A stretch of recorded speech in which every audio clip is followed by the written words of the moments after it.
Good evening. I'd like to welcome you to Caribbean Body Talks. My name is Doug Woodard, and I'd like to give you some information about blacks in aviation. This is something that you may not know about. We are a Black Pilots organization based out in Farmingdale, New York, and we're happy to be here today. And our whole purpose here is to bring black pilots awareness and to the general community. And right now, I'd like to introduce you to some of the members in my organization. To my left is Ruby Bostic. She's a female aviator. To her left is Melva Jackman, also a female aviator. And to my right, we have George Daniels. He's one of our older aviations, but he has a lot of information that you might be curious in. And then we have the vice president of the organization, Ricardo Shaw. He'll give you some more information that you might want to know. So right now I'd like to give you some history. I'll let Melva Jackman give you some history on the organization. Good afternoon. My name is Ruby Bostic. And as I said, I would like to precede Melva Jackman because she's a dynamite speaker. Our claim to fame is taking a trip, first black female pilots from New York to Trinidad. That was approximately 10 years ago. And we do have other female aviators that preceded us. And the number one was Bessie Coleman, who was the first Afro-American female in the world to fly. And she learned it from the School of Hard Knocks because she had so many strikes against her. Not only was she black, female, poor, unable to speak French, and she came from a family of 13 children. And she found her way to Paris on a freighter because they did not allow black people to learn to fly in the United States, where she obtained her license in Paris. It was still contested when she came to the new United States, and she had to go to court to petition that she was able and qualified to fly. Of course, we do have an organization now comprised of more than 200 members, and less than 10 are female. And we have Joyce Ware, who's not here, Valerie Slaughter out of Van, who has since moved away and lives in Lumberton. We have, of course, Melva, myself, and a few others. Also in the organization is, before I give the mic to Melva Jackman, is a few members of the club who would like to make a statement as far as their aviation skills. And I'm going to let George Daniels say a statement. George Daniels.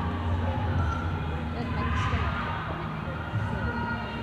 statement. My name is George Daniel. I was with this organization when it was founded in 1967 by Edward Gibbs, who was a former instructor of the 99 Pursuit Squadrons in Tuskegee. He founded this organization to encourage blacks and other minorities in entering the field of aviation. I'm a licensed commercial pilot, land, sea, and helicopter. Although I'm not active now because of health reasons, I am not actively flying, but I am active in exposing children to aviation. It has been a long way up the aviation ladder, but today the younger pilots can tell you about the improvements of today. At this point, I'd like to hand it over to Mr. Ricardo Shaw, who can tell you about what the young black pilots are doing today. Okay, thank you very much, George. What I want to do is tell you a little bit about the organization today and what some of our missions and initiatives are. There are a number of things that we want to accomplish today. As George mentioned, as Doug mentioned, we want to expose the African American community to aviation, and that's all aspects of aviation, because we have members who are involved in military flying, who are involved in commercial flying with the major airlines. We have members who are aircraft owners. We have members who are former air traffic controllers. So we have our membership is involved in all areas of aviation, and we want to let the black community know that we have been in the past, and those opportunities exist today. So we have a mission to get that word out, and the way we accomplish that is through different things. We accomplish that through education program. We have ground school that we conduct for individuals to help them pass their FAA test. We also have summer encampment to expose individuals to actual flight and to continue that education process. We have activities recently out at Republic Airport, one of the airports nearby in Queens. We had over 200 young people out there, and a number of our members who have aircrafts took those individuals up. Many of those young people, it was their first time experiencing an airplane ride, and it was a joy to see the young people come down with the smiles on their face. So hopefully on that day we created some dreams, and we have some young people who are going to go on and be commercial pilots and military aviators and astronauts, and that's what we hope to accomplish. I'm going to hand the mic over to Melva Jackman, who was our former president, and she's going to tell you a little bit about this organization, how it got started. Okay, Melva? Turn loose. Thank you. The original name of this organization is NAI, Negro Airmen International. It was formed in 1967 as a nonprofit organization to accomplish many of the goals that were mentioned previously. This organization is very important to the African American community in terms of making a connection between the world of aviation and our community. NAI was formed by a group of pilots who came out of the World War II experience. Many people know today that during World War II there was a so-called experiment to train black men for military flight in Tuskegee, Alabama. Out of that experience, a number of excellent pilots were produced.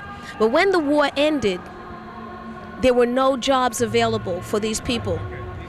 And I'm not exactly sure why it took from 1945-46 until 1967 for them to form an organization.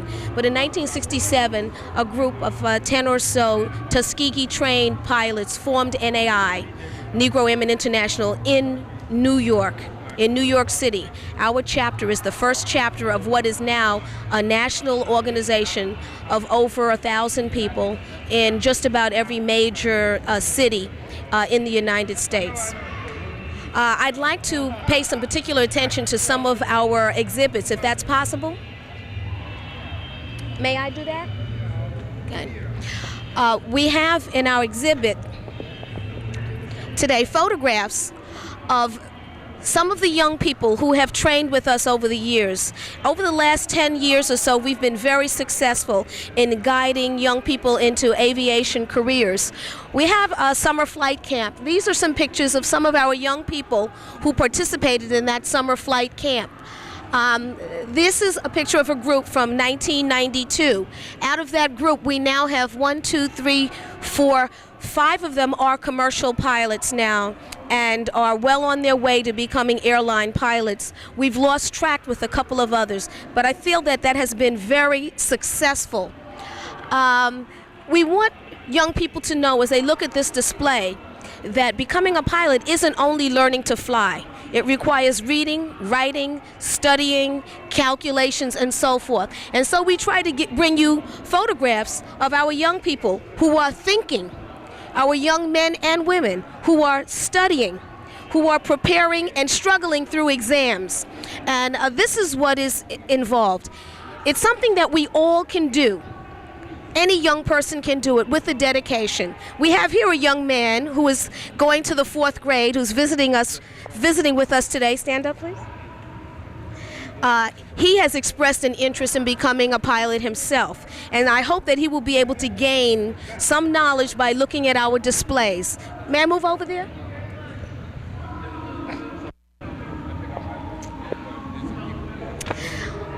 On the far wall here, we have some photographs from our annual Tuskegee Fly-In event. It's in Tuskegee, Alabama, Memorial Weekend every year, and anyone interested in black aviation should make an effort to come down to Tuskegee for that event. We have private pilots, commercial pilots, airline pilots, and if you look, also military pilots who participate with us in this event. In this display, we have Ruby Bostic and myself made an historic flight in 1985 through the Caribbean. And I think this activity probably ties in best with the Caribbean Latin Festival today. Because in the year of 1934, one of our founding members, Chief Alfred Anderson, made a flight with Dr. Albert E. Forsyth through the Caribbean to bring information to the people of the Caribbean that aviation was a transportation of the future, and that the Caribbean islands should begin to prepare themselves by building airports and supporting and encouraging aviation. They flew from island to island in the year 1934, and they were greeted by the governments of each island very warmly, and a lot of support was given. Unfortunately, as with a lot of black aviation history, most of it has been forgotten. In 1985, we had decided that we wanted to again recreate that flight to try to bring to awareness during Black History Month the achievements of the past. Of course, we had modern aircraft with modern equipment, but even with the modern equipment and the modern aircraft, we still realize what an achievement those two men accomplished during the year of 1934. Ruby Bostic and I spent 2 weeks on that trip, traveling from island to island, meeting and greeting people as well, and was quite an experience. In addition to that particular flight, that first flight of 1985 for us encouraged many aviators to follow in our footsteps. And now our New York to Trinidad flight is almost a new tradition. Our organization traveled there last year with over 16 airplanes that came from all across the country, not only from New York, but Chicago, Detroit, Los Angeles, San Francisco, Houston, Texas. We had black pilots flying from all over this United States through the Caribbean to our national meeting in Trinidad. So I think that's very significant as well. It was mentioned that we do ground school, and the ground school, our ground school lasts for a period of about 16 weeks, which is a period that requires a certain amount of dedication for the person who wants to participate in it. If you're interested in becoming a pilot, probably the first thing you need to consider is your ground school training as well as your flight training. We have on exhibit as well some of the books that you would use, the books that we provide to our students for ground school training. This book is a book that has all of the exam questions that are produced by the Federal Aviation Administration. If you study, after you've read the textbooks and you study this book, you are almost guaranteed to be able to pass the written test for your private pilot's license. Anyone who can complete high school can pass this exam, so that you should not allow people to tell you, you didn't learn enough math, or you're not smart enough, or you can't read well enough, or whatever.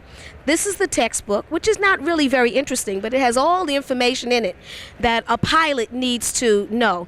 And that is information about aerodynamics, how the engine operates, the weather systems that a pilot may encounter en route, the regulations that a pilot must follow in working his or her way through the air traffic system, and many other bits and pieces of information that when put together will make you a good pilot. What else do we have here? One of our national newsletters. This one has a photograph of Charles Alfred Anderson, whom we lovingly call Chief Anderson. He's got the name Chief because he was chief of the Tuskegee training program, chief flight instructor of the Tuskegee training program. He is now 88 years old and still living in Tuskegee, Alabama. He was honored this year on the 25th anniversary of our national fly-in to Tuskegee, which takes place, as I mentioned before, Memorial Weekend. Anything else?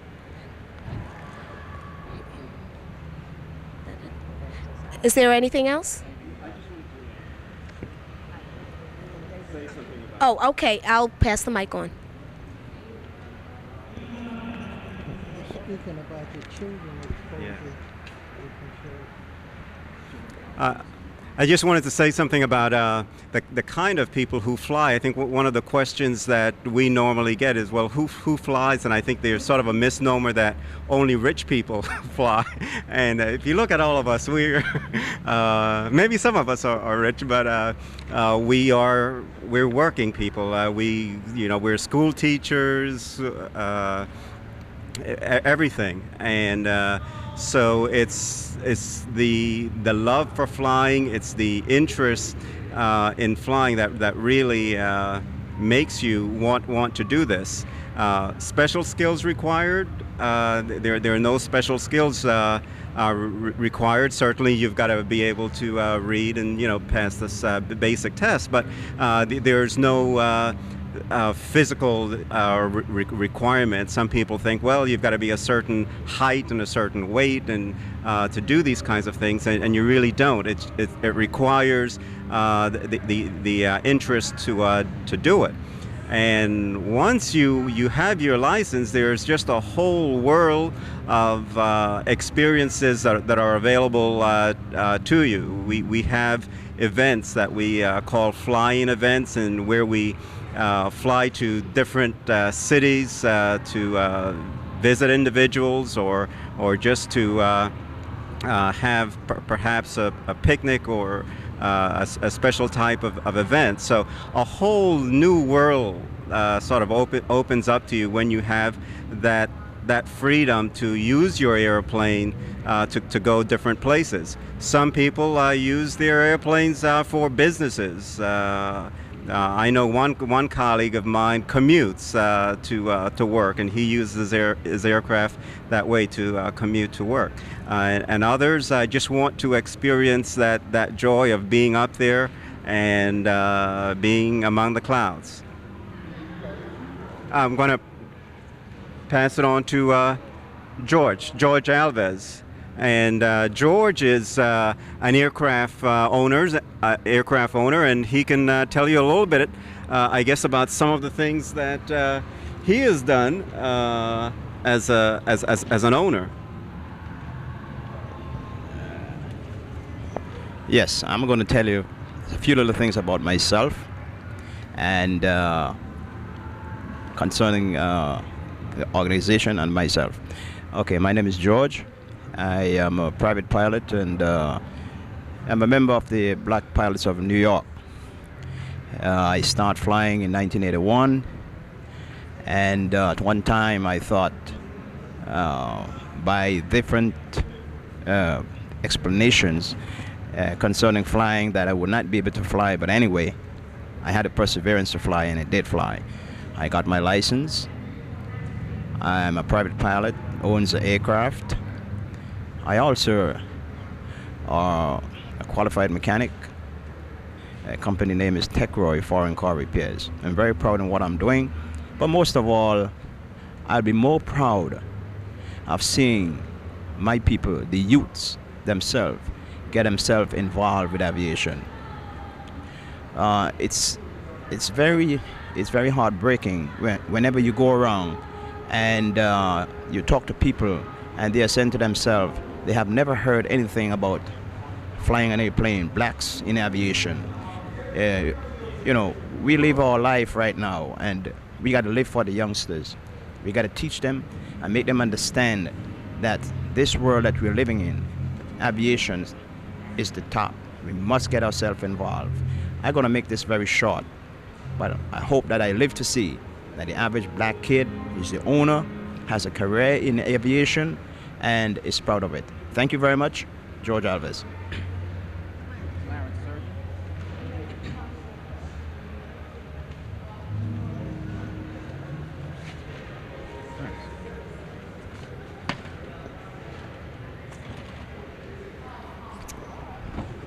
Good afternoon.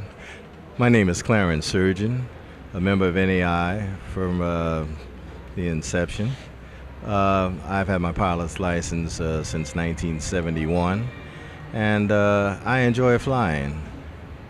I would like to say that I would like to see more youth in the community come out and to participate in flying. I would like also to see more usage of this particular area, this particular airfield, sometime in the future. Flying is good for everyone, and we don't care who you are, or what your background is. As you've heard before, we have qualified people sitting along the table here that are willing to teach, and it's not as hard as what you think it is to fly. So just come out and follow the previous instructions that you have learned here today, and you will enjoy flying. And come out and join the NAI. Thank you very much. I'd like to take this moment to thank Caribbean Body Talks to tell you that we enjoy this moment today, and we'd like to leave you with this passing note to share our knowledge, the respect and love for future generations to come. And just with that, I'd just like to give you just one quick bit of information. In this organization, it is a family organization, and we do have a condition that if you become an aviator, it's not just myself or part of my family. There's Miss Jackman, her father is an aviator. So just like to let you know that it is a family tradition, that the father is an aviator, and it was passed on to his daughter.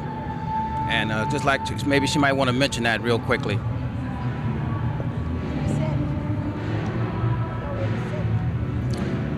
NAI, Black Pilots of New York, as Doug Woodard mentioned, is a family.